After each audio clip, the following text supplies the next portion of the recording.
ಕ್ರಿಸ್ತನನ್ನು ಪ್ರತಿಫಲಿಸುವಂತೆ ನಿಮ್ಮ ಆತ್ಮಗಳನ್ನು ವಾಕ್ಯದಲ್ಲಿ ಬಲಪಡಿಸುವ ಅನುದಿನದ ಧ್ಯಾನ. ಇಂದಿನ ಧ್ಯಾನದ ಶೀರ್ಷಿಕೆ ಆಜ್ಞೆಗಳೊಂದಿಗಿನ ಸಮನ್ವಯಕ್ಕೆ ಪಾಪಿಗಳನ್ನು ಕರೆತರುವುದು.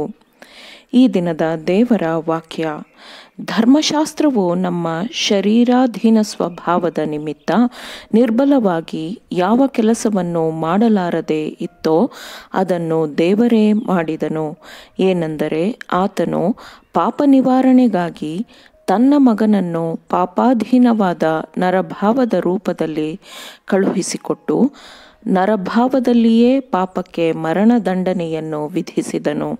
ಹೀಗಿರಲು ಶರೀರ ಭಾವಕ್ಕೆ ಅನುಸಾರವಾಗಿ ನಡೆಯದೆ ಪವಿತ್ರಾತ್ಮಾನುಸಾರವಾಗಿ ನಡೆಯುವವರಾದ ನಮ್ಮಲ್ಲಿ ಧರ್ಮಶಾಸ್ತ್ರದ ನಿಯಮವು ನೆರವೇರುವುದಕ್ಕೆ ಮಾರ್ಗವಾಯಿತು.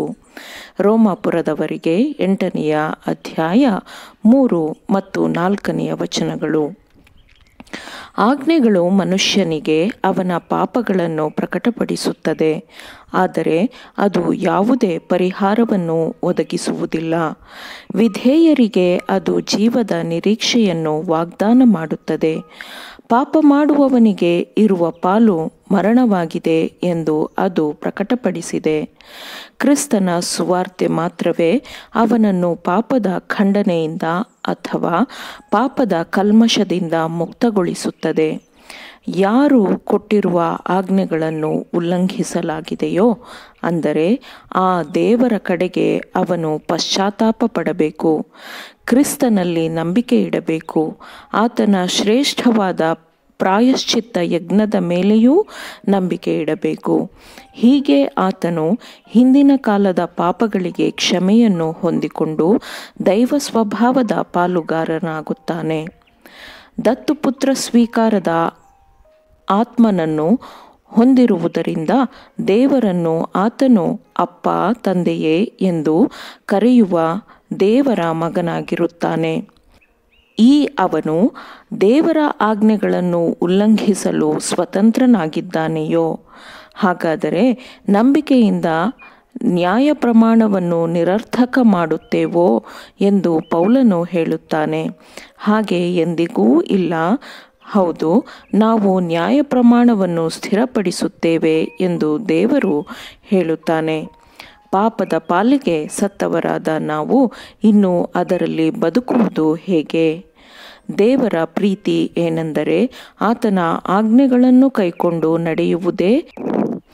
ಆತನ ಆಜ್ಞೆಗಳು ಕಠಿಣವಾದವುಗಳಲ್ಲ ಎಂದು ಯೋಹಾನನು ಪ್ರಕಟಿಸಿದ್ದಾನೆ. ದೇವರಾಜ್ಞೆಗೆ ಅನುಗುಣವಾಗಿ ಹೃದಯವನ್ನು ತರಲ್ಪಟ್ಟಂತೆ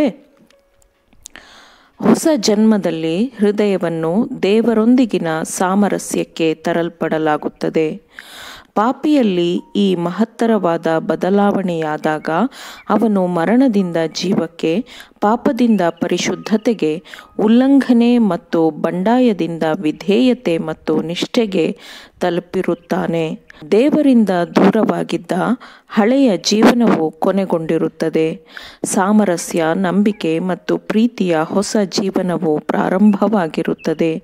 ನಂತರ ಶರೀರಕ್ಕನುಸಾರವಾಗಿ ನಡೆಯದೆ ಆತ್ಮನಿಗನುಸಾರವಾಗಿ ನಡೆಯುವವರಾದ ನಮ್ಮಲ್ಲಿ ನ್ಯಾಯ ಪ್ರಮಾಣದ ನೀತಿಯು ನೆರವೇರುವುದು ಎಂದು ವಾಕ್ಯವು ಹೇಳುತ್ತದೆ.